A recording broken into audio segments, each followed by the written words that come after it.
ये मक्खियां ना सिर्फ इंसान का घर में बैठना मुहाल कर देती हैं, बल्कि किचन में रखे कई खानों को आलूदा करके कई बीमारियों को फैलाने का जरिया बन सकती हैं। इसलिए इन मक्खियों से पीछा छुड़ाना जरूरी हो जाता है। अगर आप भी ऐसे घरों में आजादाना घूमने वाली इस मखलूक से नाला हैं, तो परेशानी की बजाय इन आसान घरेलू टोटकों को आजमाएं।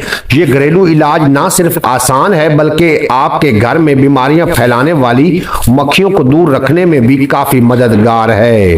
तेजपात का इलाज मक्खी मच्छरों को भगाने में मदद कर सकता है। इसके लिए आपको एक बड़ा मिट्टी का प्याला लेना होगा और इसमें 5 तेजपात, 5 काफूर, 2 चम्मच नीम या सरसों का तेल डाल दें और इसे फौरन जला दें। इस दौरान घर के दरवाजे और खिड़कियों को बंद रखें ताकि सारा धुआं किचन में जमा हो जाए। ये तेज खुशबू मक्खियों को भगा देती है।